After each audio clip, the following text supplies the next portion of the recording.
Hello, everybody, and welcome to my first ever podcast episode.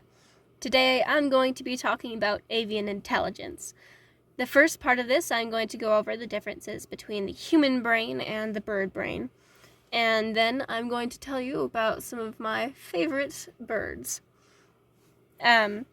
This is a topic that I am personally fascinated by, and I wanted to share what I've learned so far in my research.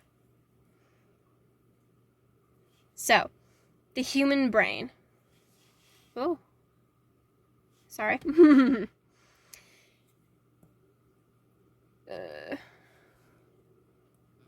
Okay. I'm not going to go in depth about each part of the brain, as there are many parts, and that is not the topic of this video. But I am going to go over a few, namely the cerebellum, the pons, the cerebral cortex, the thalamus, and the brainstem.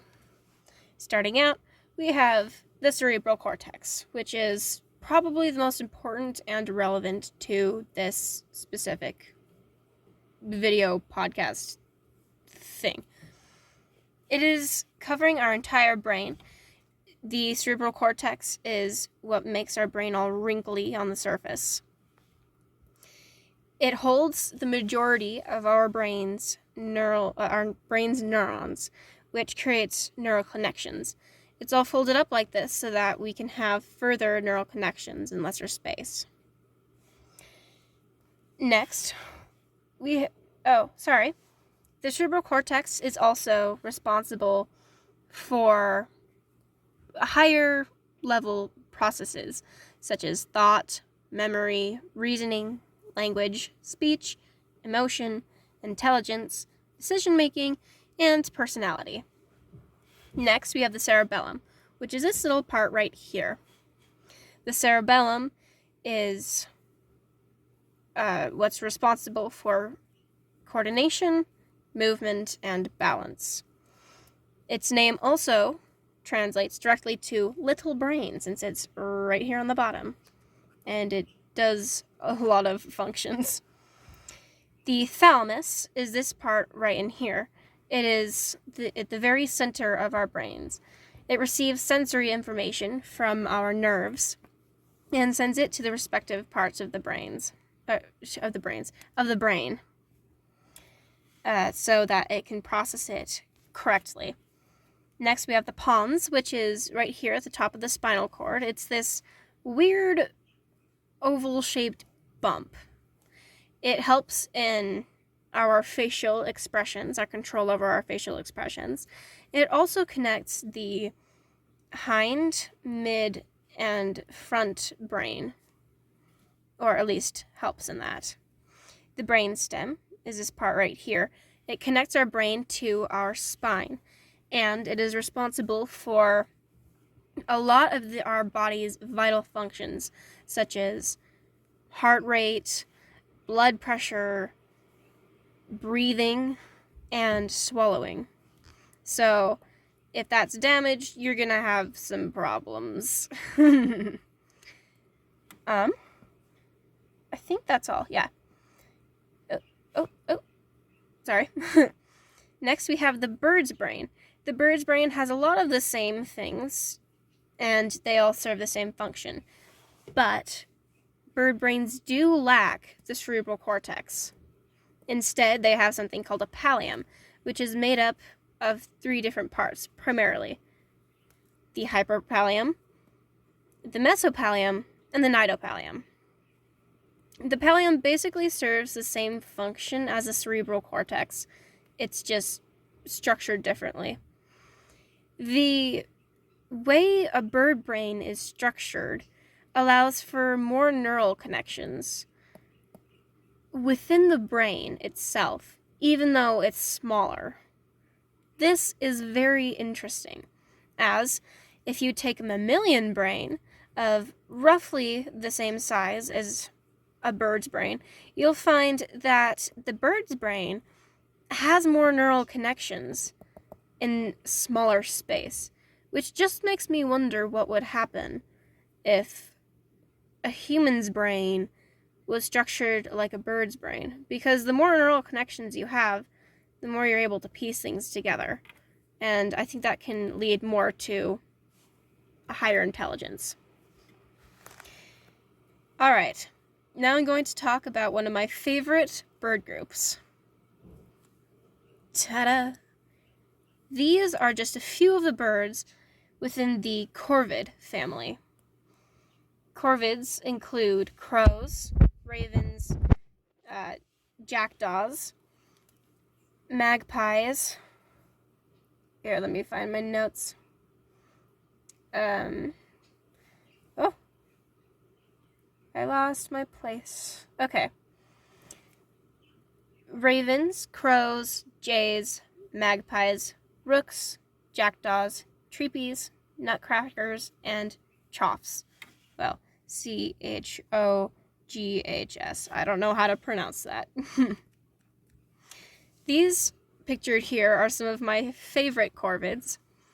First off, we have the New Caledonian crow, which is one of the most intelligent corvids that there is. Then we have the European jay, the Sri Lanka blue magpie, a blue jay, a Steller's jay, and this little fella right here. He's called a PPP. I like him, one, because he's cute and fluffy, and two, because his name is really funny. PPP. Corvids are not the only intelligent or high intelligent bird groups, however. Next to corvids, we have parrots and cockatoos. I'm not entirely certain if cockatoos are parrots because my book confused me, but I'm fairly certain that they are. Parrots, the group of parrots includes cockatoos, lorikeets, parakeets, parrotlets, cockatiels, lories, and macaws. One of the parrots that I'm sure you guys are familiar with are these guys right here. These two are macaws, but a specific kind of macaw. This one right here is a scarlet macaw, and this is a blue and yellow or blue and gold macaw. Up here we have Spix's macaw, or Spix's macaws. Unfortunately, they are endangered, severely so. They are one of my favorite birds, so I'm sad that they're going extinct. Down here, we have a hyacinth macaw. You can definitely see the similarities between these macaws. Another thing that's interesting is is just by looking at parrots, you'll see that a lot of them have a very similar beak structure. Their beaks are used for cracking open nuts and even chewing through wood, because a lot of them will hollow out little holes in trees, and they will use that as their nests, which is one reason why you do not want to have any nice wooden furniture near your parrot, because they will devour it. Trust me. We have the sulfur crested cockatoo, and this guy right here, he is also a cockatoo, specifically Major Mitchell's cockatoo. I love his beautiful colors here. Then we have a kakapo. I don't remember where they're native to. I think it's New Zealand. And then here we have a kea, which is native to New Zealand, and they are one of the smartest parrots that there are. And also absolutely gorgeous. And this little fella right here, we in America usually know as parakeets. That's what they're sold as in pet stores. That is not inaccurate. However, they are specifically called budgerigars. You have the larger group of parrots, and then that breaks down, or a subgroup of that is parakeets, and then a specific species of parakeet would be the budgie. So budgerigar, and then budgie for short. I prefer saying budgie over parakeet anyway. It's kind of cute. And they're squeaking right now. I personally have two, and they're blue. They're very similar to the ones that were on the starting slide. If you can hear them, I severely apologize. I'm hiding from them in my closet, so I hope you can't hear them. If you can, then I think I need to figure out something else. Right here we have an African gray parrot, which is one of the most intelligent parrot species that there is. Currently, they're doing some research at Harvard University. This woman right here is the one in charge of the research. She is Dr. Irene Pepperberg, and this is her beautiful parrot. I don't remember his name, and I didn't write it down either. She has established a two-way communication with him. She will give him simple phrases like, "What matter?" And then she will give him something like a glass jar or a wooden block. And he will answer with something like wood or paper. As she provides him with positive reinforcement, which is definitely something that is effective when training creatures. He can also express whenever he wants out of a room. If he's in a room but he wants to go into another one, or one that he was previously in, he will say, "Go back," which is very interesting. I highly recommend watching some videos on what she has found so far because it's extremely interesting. She has done some research comparing the brain of an African gray parrot, or rather the intelligence of this bird, to that of a 4-year-old kid, a 4-year-old human kid, and he's been able to get some things right, and he's just extremely intelligent. Next, we have the New Caledonian crow. I'm not entirely certain if this right here is a New Caledonian crow or if it's just an American crow, but either way, they're both very intelligent crows. This experiment here was to see what sort of problem solving these guys have. This crow was first presented with 2 vials. The first one had water and a treat in it. The next one had a treat in it on top of some sand so that he could reach in and grab the food. However, the second vial, this one right here, was just a little bit out of his reach. The scientists, or the researchers, provided him with these little weights. He was able to find out that if he put one of these weights into here, the water would go up. He discovered water displacement, and the crow understood this, evidently by him putting in another weight. This caused the water level to rise, where he could grab the treat and got to munch on it. Honestly, I love birds. They're extremely interesting. Here's my little thank you slide. But I do want to bring something up. Another very interesting thing was seen with some cockatoos in, I believe it was Australia. These sulfur-crested cockatoos were able to basically break into these little trash cans, or not little trash cans, they were the big bin trash cans that you'd put outside your house. They were able to open them. These birds were smart enough to open up the lids of these trash bins and get to the goodies inside. The sulfur-crested cockatoos were just raiding people's trash cans, essentially. And not just that, they would purposefully ignore the trash cans that were for recycling because they knew that there wasn't any food in there. Whereas if they just went with a general waste bin, they would find food that they would eat. These birds have also been witnessed, or just they would communicate with each other, telling each other how to do this. And because of this, a lot of these cockatoos learned to do this, which caused kind of a problem for those living in the area, because they didn't want their trash being gotten into, which, I mean, makes sense. How would you like these birds running through your trash can? Honestly, I would like it. I would try to become friends with these birds. Unfortunately, I don't live in Australia.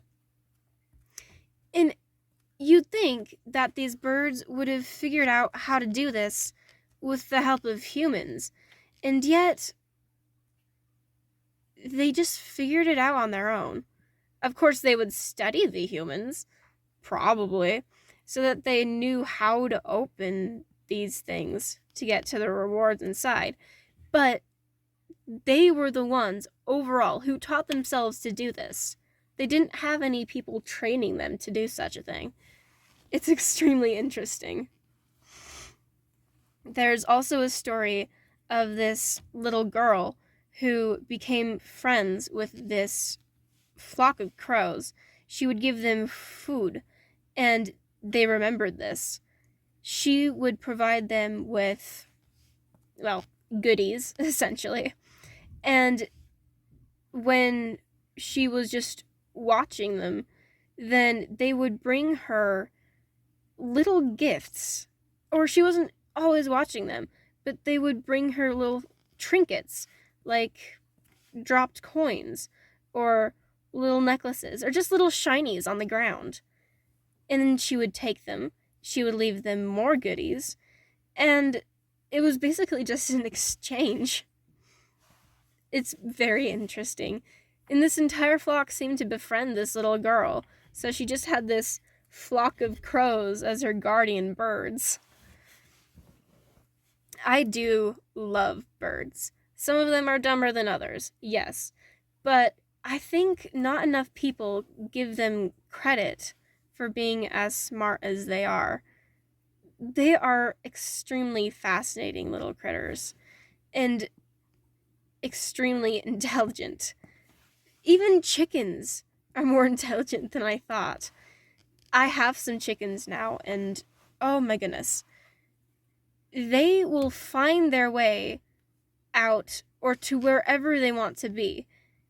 I've seen my chickens either go underneath the fence to get to the other side with grass, or just plain hop over it before we got it even taller, so now they can't do that anymore. They also, whenever they hear the sound of my sliding glass door opening, will come running, and they know that I have food. Well, most of the time I have food. Sometimes I just want to give them cuddles, and they don't always like that, so. Yeah, I don't care though. I still give them cuddles. But overall, I want to say a big, big, big thank you. One, for just watching this video / podcast in the first place, and essentially just listening to me ramble.